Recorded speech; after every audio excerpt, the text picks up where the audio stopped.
You are getting ready to listen to the voice of Dr. Rhadi Ferguson, 2004 Olympian, four-time national judo champion, Brazilian jiu-jitsu black belt, author, speaker, and coach.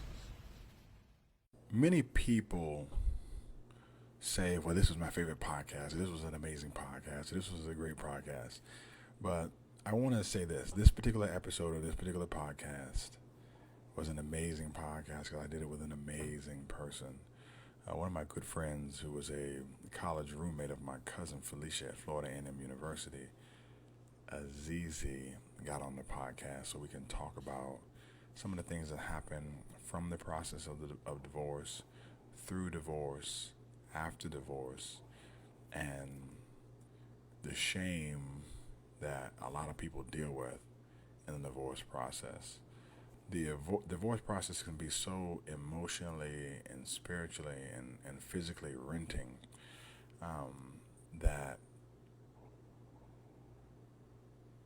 man, it's almost beyond words how difficult it is. And we touch on some of that as well as some other things on this particular podcast, but I don't want to ruin it. I really hope you take the time to listen if you've gone through it, or if you have a child that's gone through it, or if you had a friend that's gone through it, to take the time to listen so you can help somebody else. Take it easy and enjoy. Hey, what's going on, good people? This is Dr. Rhadi Ferguson, and welcome to another edition of Coffee with Rhadi. I have one of my favorite, she's already laughing, I have one of my favorite people on with me today, and just to let you know that she's one of my favorites. Many of you know my story, know my recent history, know that I went through a divorce. And one of the top three people that I called as soon as I found out that my ex-wife was filing for divorce was this person here. And she asked me a crucial question at the time, which I recently just had to ask one of my other friends who was going through a divorce. And I never expected anybody to ask me that question. And I don't want to talk about it right now because it's not the purpose of this call. But the main thing that she was concerned about more than anything was my life and my existence. And she has a level of wisdom in some areas that I really want to have her expound on. And I'm gonna give you her name. Her name is Azizi. If she'd like to give her last name, she can. But there's a discussion that we don't really have as a people, that we don't have in the Black community, that we don't have when we go through divorce, which is a really big area that you touched on with me, and you've touched on several times, Azizi. And that issue is shame. So today I'd like to talk about shame. Now, here's the thing. Azizi don't know what we're talking about. She ain't know the topic. She ain't know nothing. She ain't know. I done hit upside the head, pump, and we ready to go. How you doing today, Azizi? I am well. So listen, let's kind of turn this around really quick. Why am I one of your favorite people? Because your head is big. Okay, that's one bullet point. What's the next? No, but listen, I really judge people on the heart and their willingness to give. And you entered the relationship with me years ago on your willingness to give, not just your willingness to receive. And even when the scales have been unbalanced, like sometimes I've given more and sometimes you've given more. And the times when I've given more, you still are trying to give. And there were times when I couldn't give at all, and you're giving. And when people come to the table trying to provide something rather than looking for a handout all the time, it's really refreshing in relationships because it allows people always pouring in your life, you're always pouring in other people's lives. But it's hard being in situations with relationships with people when you're constantly pouring out, because then you become depleted. And I don't look at you as a person who's ever depleted me of anything in my personal relationship with you or our friendship. And that's why I love you the way I do, Azizi. Is that a good answer? Can we start now? Huh? Yes, sir. That's super dope. So, yes, we can. And then the second question would be, what was the question? Well, who's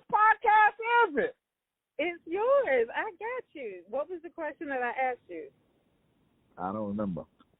I'm trying to take the interview back over. No, I know that, but it probably would lead right into the shame topic. It might. It might. Knock me over the head with. Yeah. So what about shame though? Like, when you talk about, I'm traveling. Yeah, I know you're traveling. Okay. I know you're traveling. So you got people. You got people in the car. No. Jesus. Okay. So listen, shame.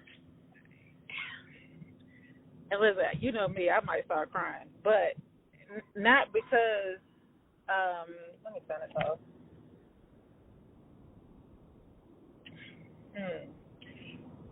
I think we experienced shame. Like for me, the shame I felt was because it was like everybody will know I wasn't good enough. Does that make sense? Like, right? You talking about the shame from your divorce? That's correct. Oh, okay, all right. Yeah, and so, yeah, not just the shame of the divorce, because before you can get to the divorce, it's like a process. So why did he cheat? Why did he have a baby? In our marriage, he had a baby with somebody else. But then there's a shame, like, hold on, I'm not crying. Not yet. But the shame is like, you're not enough. And so that's why people step out. I was actually just having this conversation with another friend of mine the other day, how instead of really acknowledging the truth, and the truth is, the spouse needs help, not me, it's like it's a reversal. And it's so, I remember I just knew, like, everybody looked down on me, like Azizi. I wasn't, I just, be transparent, and I hope this is an adult show, but, Azizi's not having enough sex with her husband. She's not, performing all of her wifely duties. And it's like I wanted somebody to really see me, see the truth,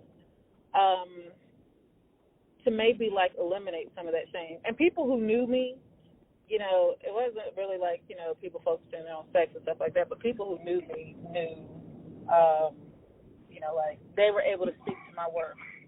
Man, I tell you what got me was, there was just shame in my life. I mean, I failed some in my life, but, like, in the major places and points in my life, man, I really haven't failed. Like I've been winning. Like I win. It's kind of what I do. It's kind of how I present myself to my customer base and everything. Like I win. I mean, I couldn't believe that I lost. First and foremost, like, my ego was in the way in the beginning, and I have no problem saying that.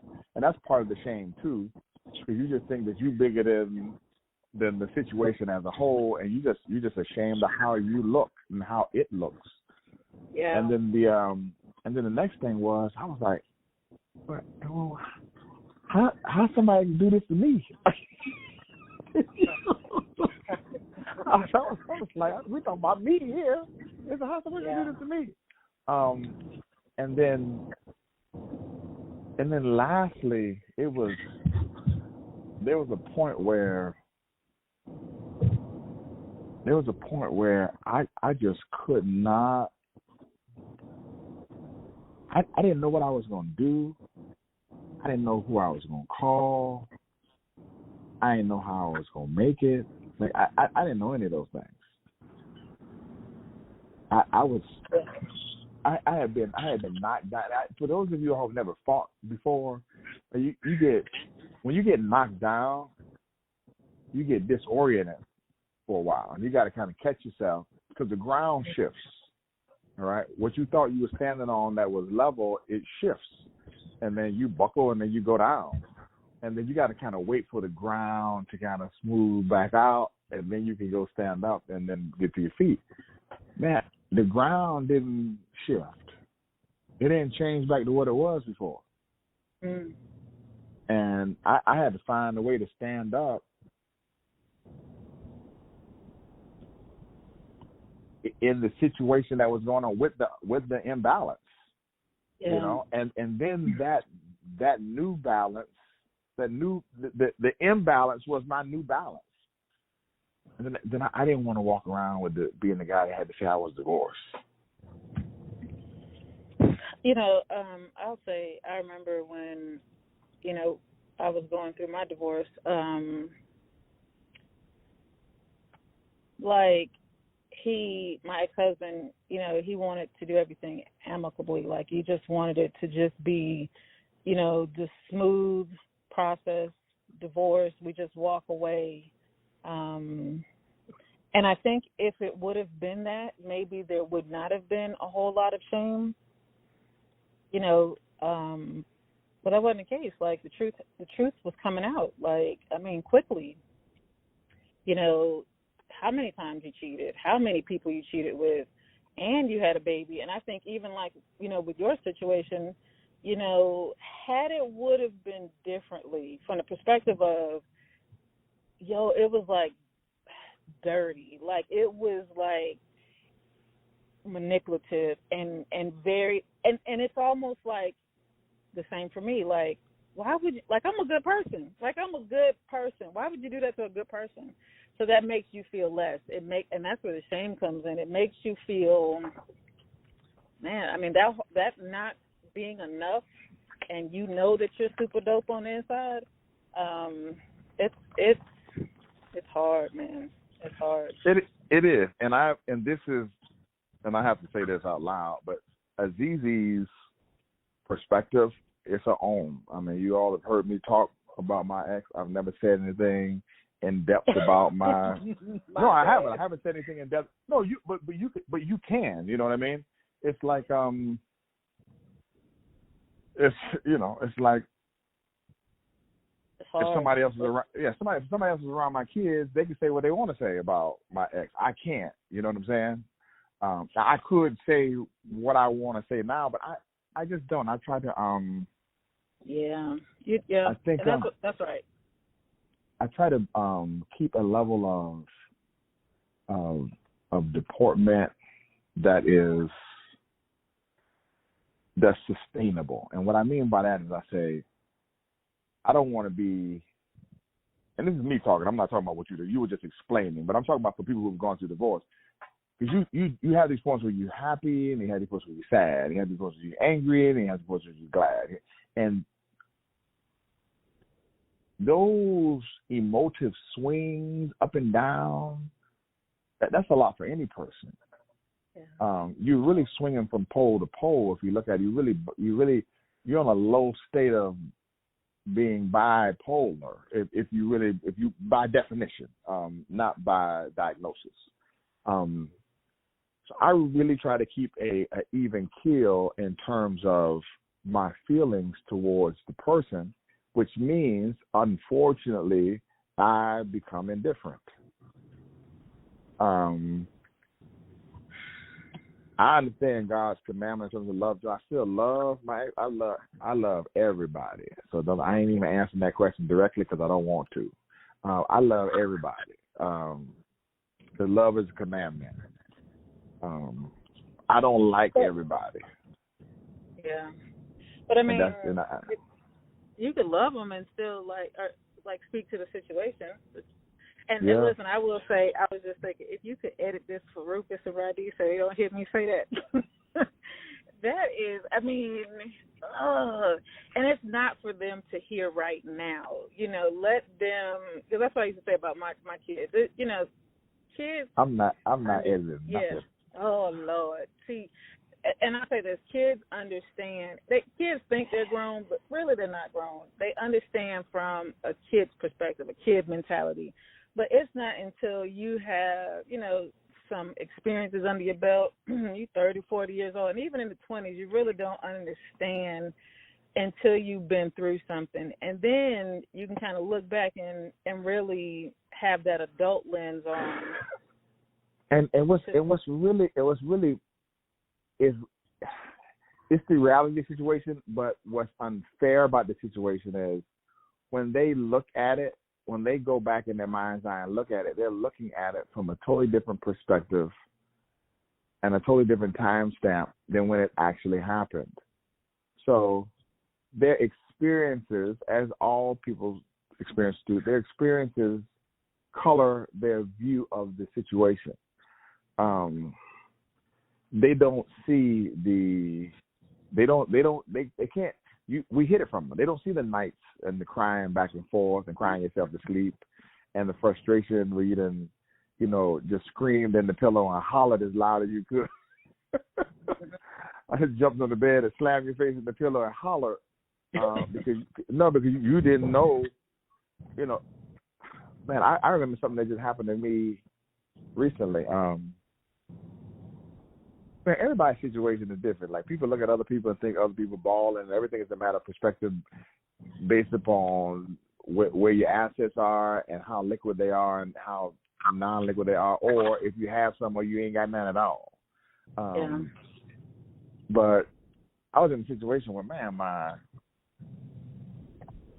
my starter on my car went out, and then after my starter on my car went out, then something else on my car had went out, and then my dishwasher broke, and then I had a leak in my roof, and then something happened, and all this stuff happened. It was a matter of 7 to 10 days that it happened.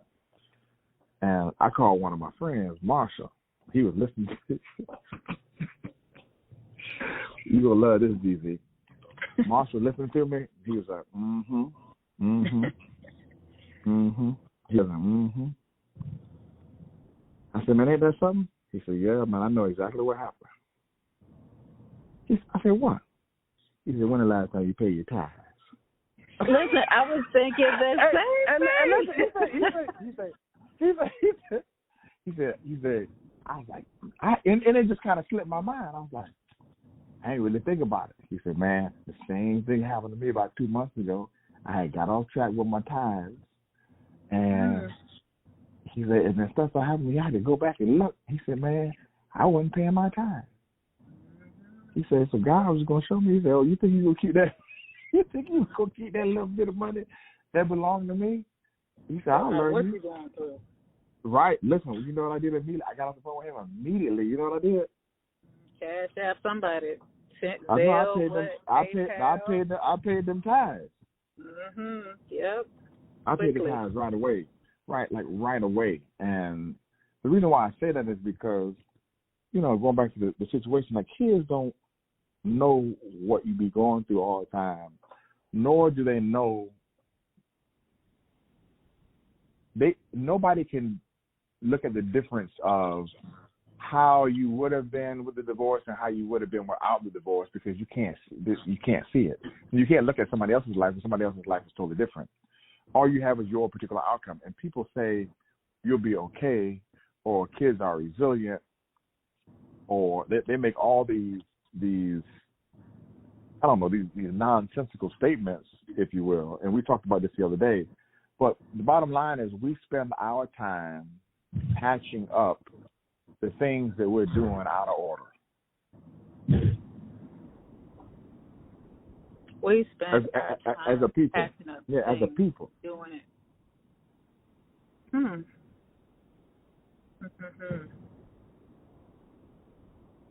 That's good stuff, though. I mean, I had to play that back in my head for a second. That's good stuff. I mean, we are patching up things that are out of order. Is that what the statement? That's what you said? Yeah, we're patching up things that have been done out of order. So if the things are in order, we ain't gotta go through all this. Like, we're creating workarounds. Like, I gotta go buy a gym membership close to where my ex lives, so that my kids can take a bike to the gym, so that I don't have to worry about putting her in a situation where she ain't inconvenienced to take them, because if she's her own person, if she don't feel like taking them, she ain't got to take them. But I can't have the hurdle in place of them not being able to get to the training, so I got to find a place where, you understand what I'm saying? Like, I'm creating workarounds. Why is that not in order? Why is that out of order? Because here's the thing. Let's go back to the original, what I was talking about. The original, the place that has the best things for them and the best stuff for them, for their working out, for what they're trying to accomplish, is further away than the one from the house.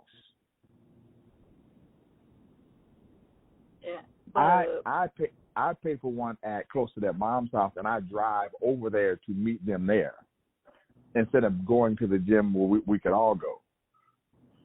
Right. Why is it out of order, though? I understand what you're saying. I didn't say that was out of order. I said that's the patch up or the workaround, because the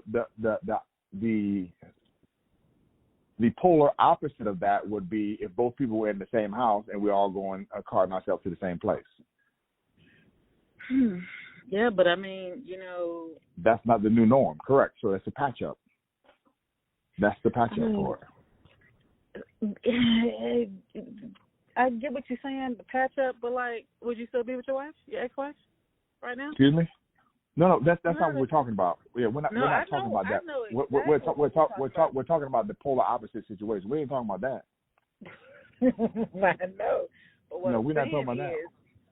It's not really patchwork. I mean, this is your new norm. This is life. Correct. This is So I mean, because unless you're gonna say like, hey, I want my marriage to go back to where it was.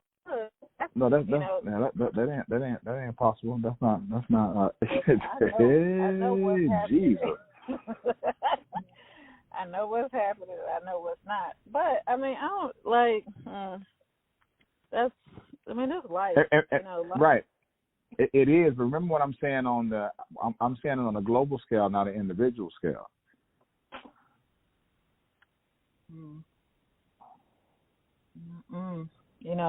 God got something greater, and even if you look at it as patch up work,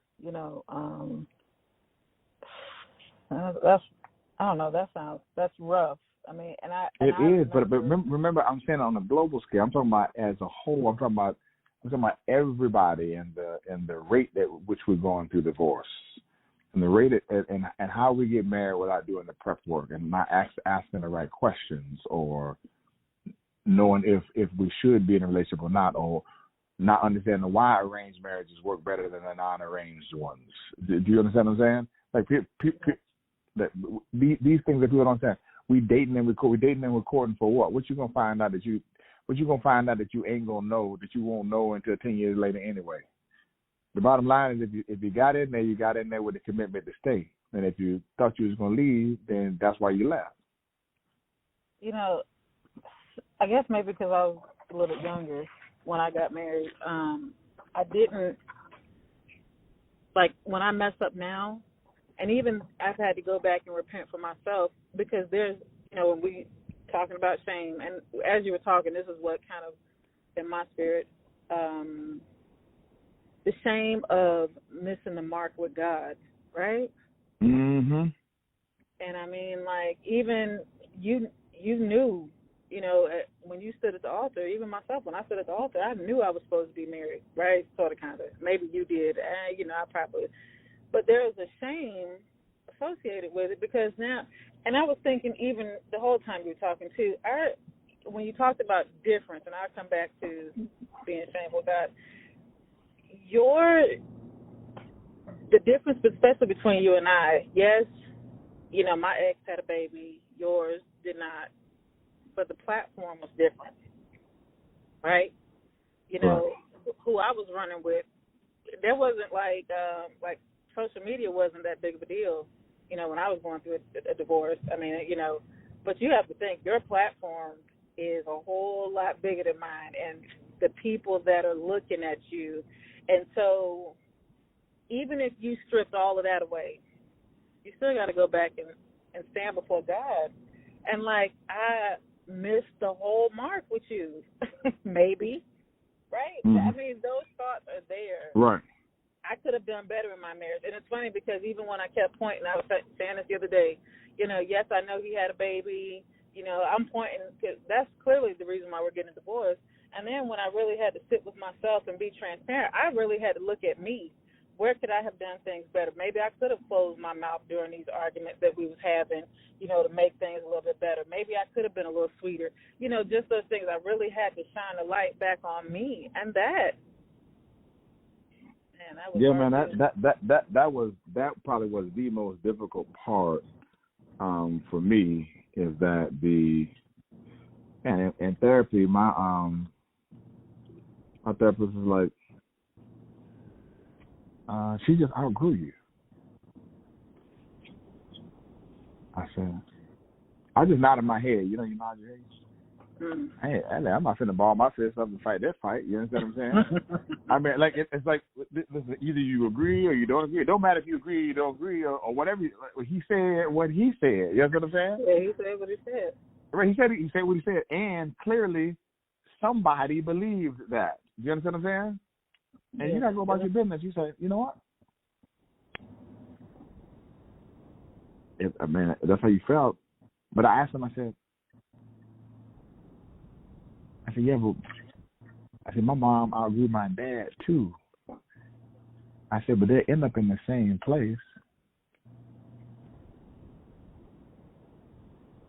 Well, see, he said that from the perspective of what's a priority to him.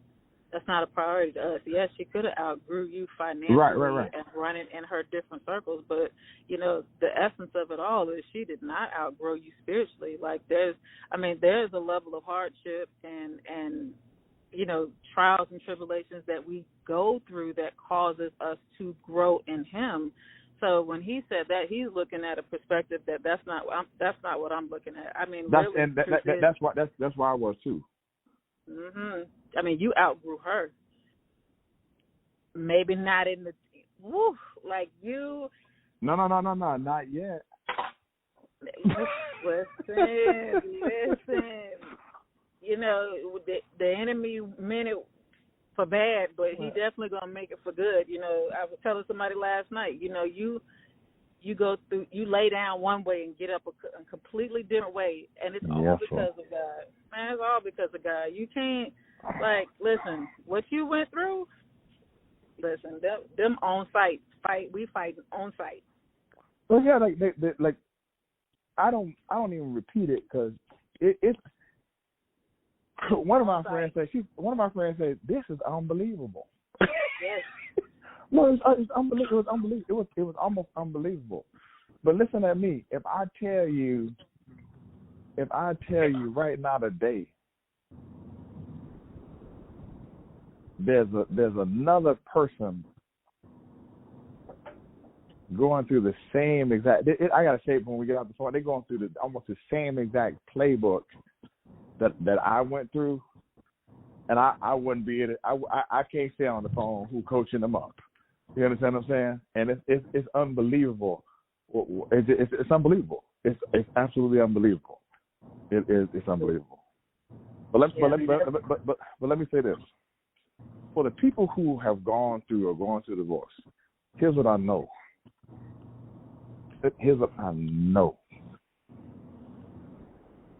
Divorce will knock you down, and it will reshape you. Yeah. However, you can't let that be the shape that you're in. There's still you have some work to do. You got to allow God to do His work, and His work also happens through your work. You can't just be like, "Oh God, you're gonna handle it." No, that ain't what it say. The faith requires your work too. So God has to do His work. You have to do your work. But if you just let divorce just shape you, man, you end up bitter. You end up harsh. You end up callous, and you will go. I ain't talking about them steps of grief. I'm talking about the divorce will make you callous. It will make you callous. It'll have you to the point where you're like, well, when you dating, you be like, well, if you want to leave, go ahead and leave. Hell, I done made it this far. I done been worse than this. So if you want to leave, go ahead and leave. It's cool, man. And you shrug your shoulders and move right on. And that's a level of callousness that's not good to have, but it's a level of callousness that gets developed through the divorce process. Because let me tell you something, that whole process of being embarrassed, the whole process of being ashamed, when you come out on the other side of that, you're hardened from that. Those processes do make you strong, Yeah. But I think also people stay there too because they feel like they have the right to be angry. They have the right to hold those. Like, I mean, nobody would blame you. Listen, I know what happened. Nobody would blame you. But, I mean, really, it's a process for a reason, because there's a shape, like God is trying to, get some things out of you. Like, I mean, I know we used to laugh and joke, even when you were married about the call that's on your life. And I know, you say, and I know you did. That's which part we're going to edit out. Why you got it? Why you? I'm just messing. You gonna edit out that part, but you edit out. Listen. You gonna delete this and mess around and get deleted. Listen. I will say you are a greater person because of it. I mean, no, it's not something that you wanted to go through, but you are definitely a greater person because of it. I mean, you've learned to forgive, and I remember that is one of the first things I did tell you. Like the day you told me that, go ahead and start the forgiveness process now. Just go ahead and say it out loud, like I forgive her. And you forgive her.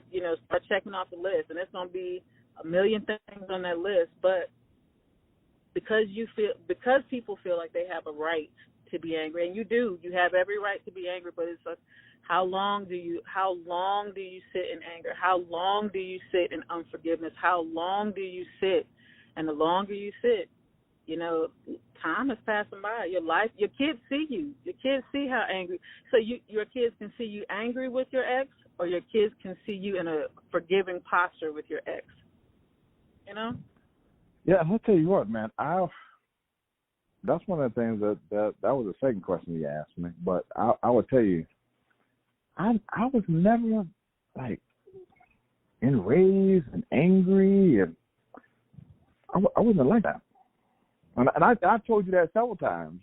And sometimes you believe it, sometimes you didn't. But I was never like that. I want to be honest with you, and I even told us, I said, no, I'm not angry at you. I'm just really, really disappointed in the way you behaved and the way you handled that. So that's not what people do.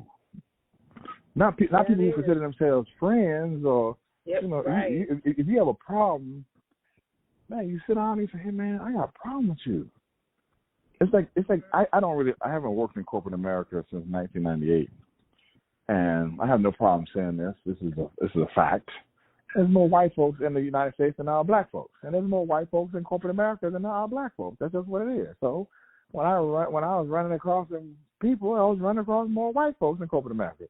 So it was me and I think a dude by the name of Mark Revers were the only two black dudes at TI when I was there in Massachusetts.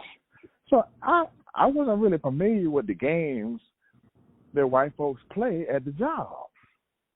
You dig? So, I was fresh out of Howard University. It's black collar. Somebody got a problem with you, they go knock on your door and say, hey, we need to come outside, player, because I heard what you said. And you were like, either you said it or you didn't say it. If you said it, then say it again. You understand? In my face. Say it again right now. You understand what I'm saying? And some people will. And then some people start backpedaling, but whatever it is, the confrontation will get some type of resolution. I didn't understand this whole thing in corporate America. When somebody's sitting 3-4 cubicles down, you're going to send an email, copy my supervisor, who got to do my review, that can mess with my money at the end of the year and my ability to keep my job, in order to influence me to do something where you can just walk down the cubicle and ask. I didn't understand it. So I walk down the cubicle and I say, hey, you need to stop doing that. If you need something from me, just walk down this way and go get it. To which where the conversation was a little more extensive than that. Then after that, I done had another email where somebody copied that, I done came down to talk to the person. I said, what the hell is going on here? But I didn't know that's how people get down. Like, it's a non-confrontational communication style.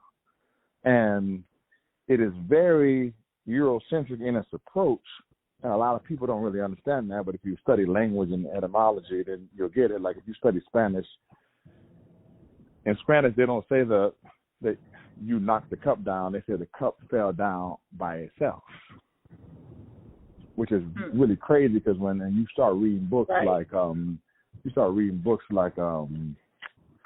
Do All the Black Kids Sit in the Cafeteria Together by Beverly Daniel Tatum, or books by Lisa Delpit, Other People's Children, you start learning that when you're in the classroom or you're in a room with white folks and you say something, they ask you, well, who said that? As if you need a third party to, agree with you for what you said to be true. And that's not our communication pattern. Like your mama will tell you something, you go tell Miss so-and-so, and you tell her what? My mama said. That's right. Yeah, exactly. You tell her, mama, you tell her I said. And that's the end of it, because we speak from an authority position of the I am when we speak. Which is very different. And other people speak from a position of so and so said so. Mm-hmm. Do you understand what I'm saying? Oh, yes, I do. Yes, I do. Yeah, it's a very, but the speech pattern is different. The speech pattern is very different. Mm-hmm. And I'm not used to, and even if you look at the book called Black and White Styles in Conflict by Thomas Cochman, the German professor out of the University of Chicago.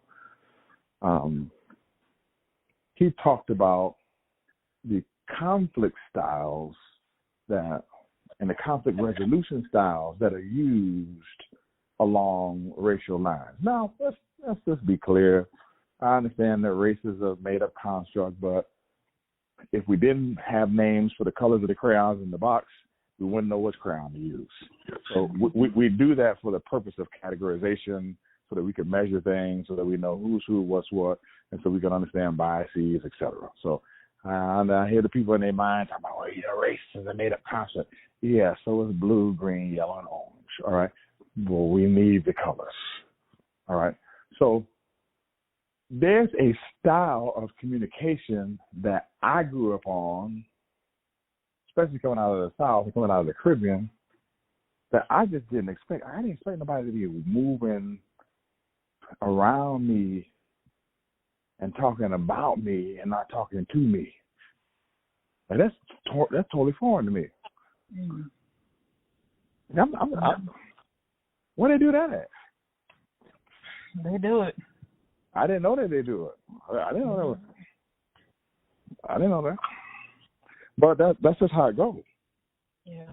And I'm not really familiar with being afraid of somebody. Afraid of how? So what? I don't know. Oh, yeah. Like I'm not aware of being afraid of somebody. You know. Yeah. Like I can't talk to you because I'm afraid of what you might say. I can't. I don't even have the. It's a cognitive syntax error in my head. I don't even have the ability to. I don't even have the ability to think about how I would be afraid to talk to somebody about something. I'm not. If I want resolution on the thing, then I'm gonna talk to you about the thing. Yeah, but some people are not really looking for resolution. Resolutions are permanent. So if they get a chance to see or hear what it is you have to say, it causes permanence. So I mean, you could take it at low level, and girlfriend wanting to talk to her boyfriend about whether he's really into this relationship, and if he says no, well, that causes some permanence. Or she could just leave it alone. Mm-hmm. And keep living the lie. Mm-hmm.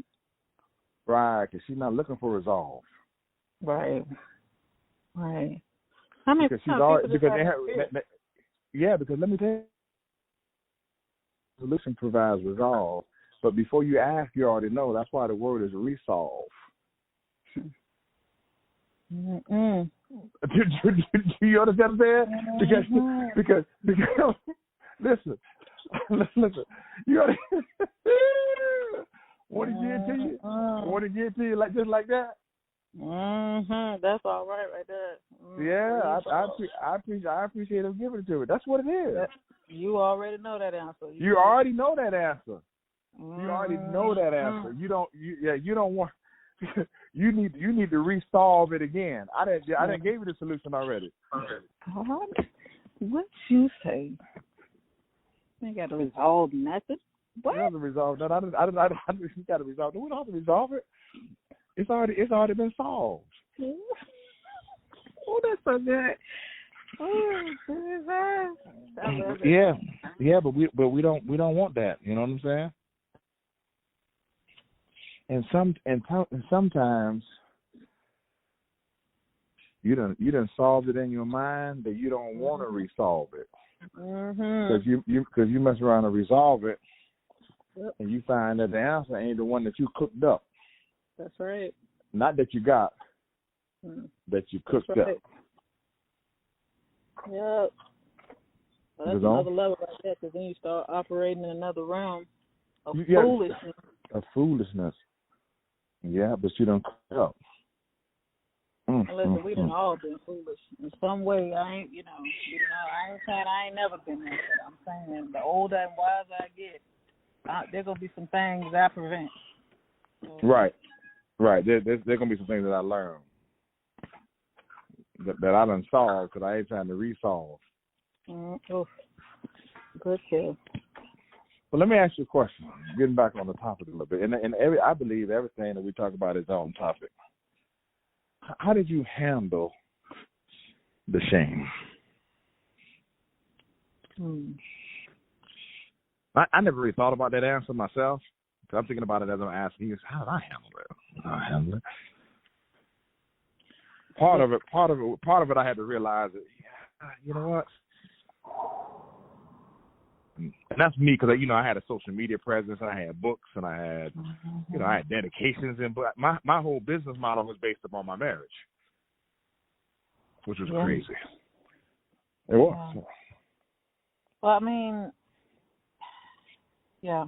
Well, the vision is one thing, and then the business and the family, all those things are included with the vision. So, it's understandable.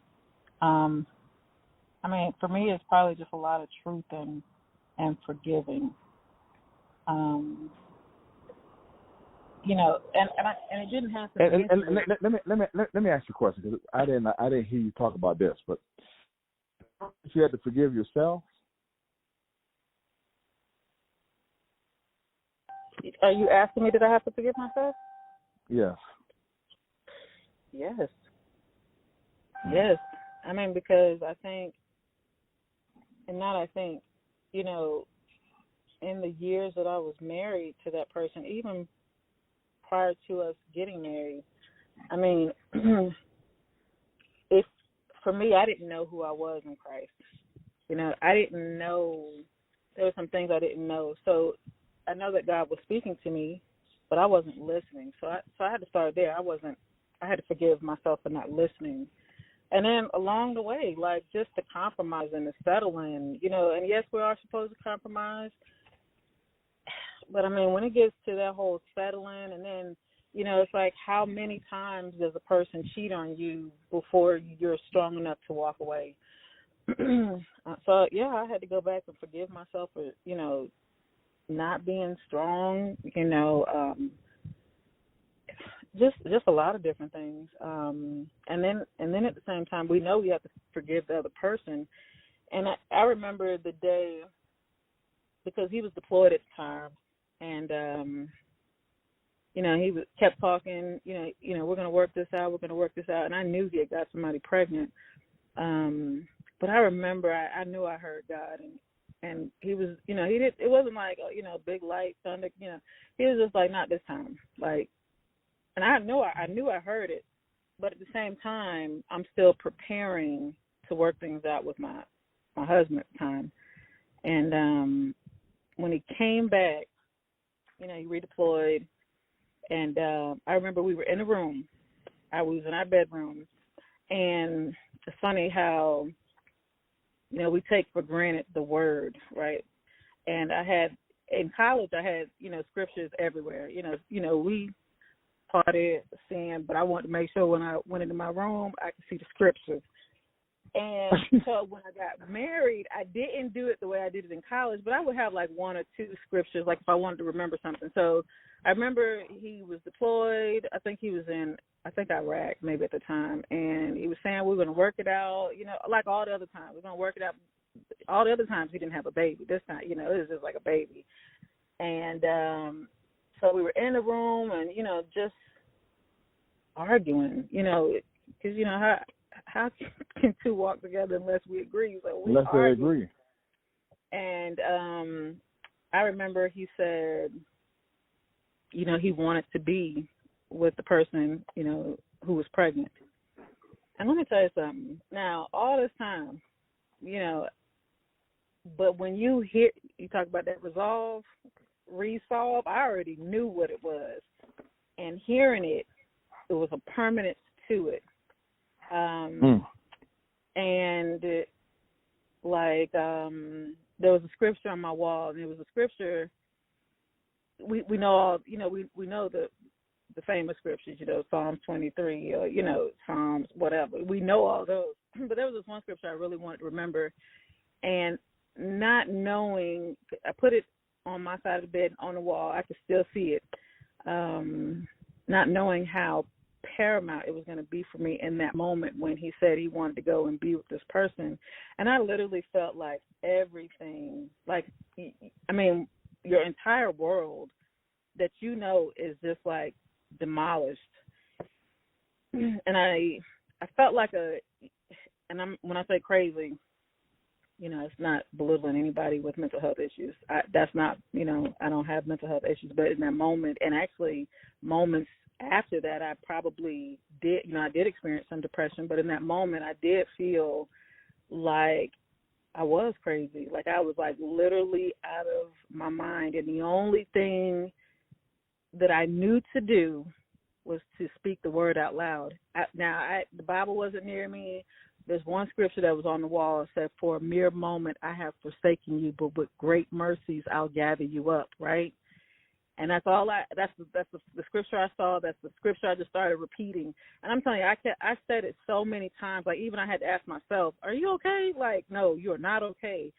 But that's all I kept saying was that scripture over and over and over and over again. I mean, he left out of the room because I knew he thought I was crazy. But that's all I knew to do, in that moment. And I think it just kind of carried with me. Yep, I went through a period of depression. Maybe a few months after that, like I had a friend to say recently, a couple years ago, she said, "Man, I'm really glad to see, you whole again." And I was like, "What you talking about?" And she was like, "Z, you would put the kids on the bus and go lay on the couch, and then when the kids would come home from school, you would get them off the bus, fix them dinner, lay back on the couch." And see, at the time, I didn't know, like, I probably did. I mean, just recapping, I didn't know it was depression. That was just what I knew to do. But anyway, when, God started when he started pulling me out of it, I just knew I didn't want to be bitter. A lot of times people don't see their bitterness, but other people see the bitterness. And I just said, God, I don't want to be, 50, 60 years old, and I'm still remembering how this person hurt me. And still talking about what he did to me. So I just, I would say, like, I forgive you for this. I forgive you for that. And that's really how I went through it. I'm going to tell you this, man. People don't, I've never said this before. I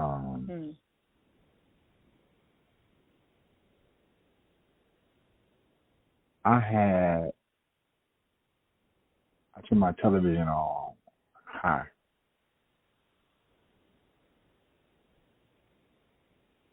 And those six hours, and we talked about those 6 hours and 7 hours and 8 hour spiritual warfare videos. Mm-hmm. That was going through my house 24 hours a day. Mhm.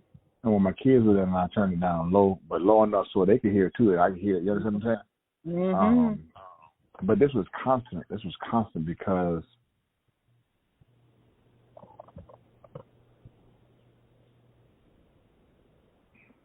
your mind.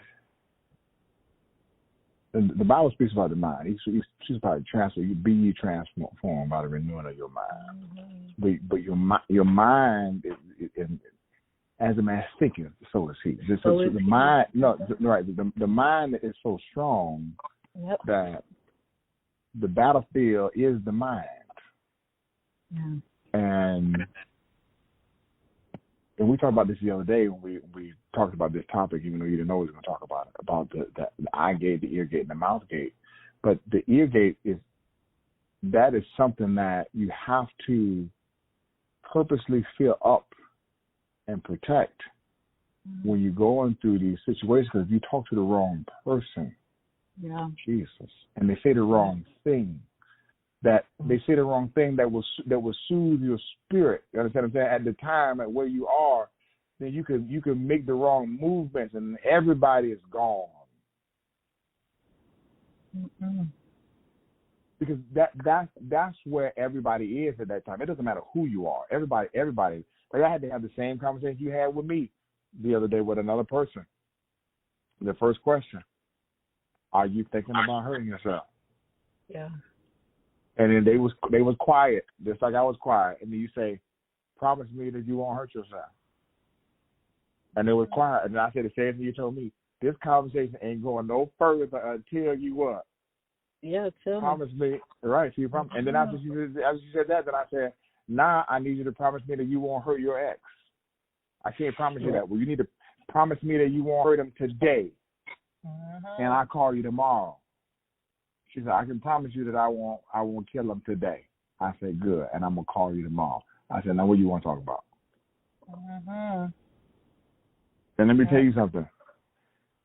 When those people call you on the phone, if you get involved in being mad with them like they mad and you don't have the right words at the right time and you don't pray yourself up, you need to take the time to say what we call a micro prayer. Well, it ain't got to be 2, 3, 4, 5 minutes. It could be, Lord help me. And answer the phone. Yeah. And answer the phone.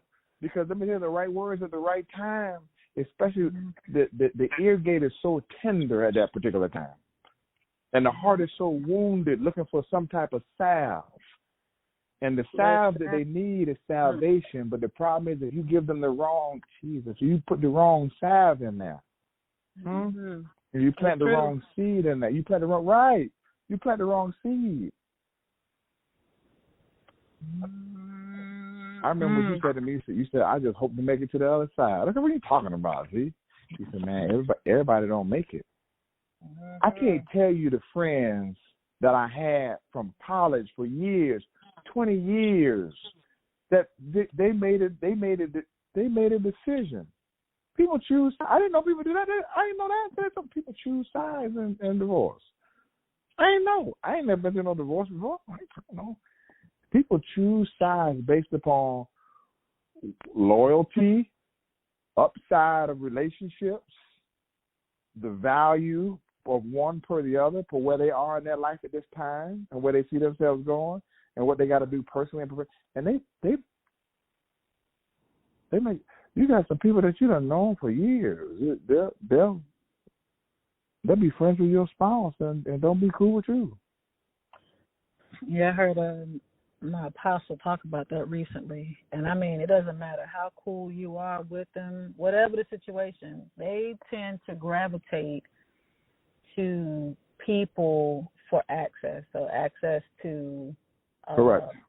Their money, access to their network, access to their anointing, whatever it is, right? Listen, ain't no God in that. Ain't no God. Yeah. Mm-hmm.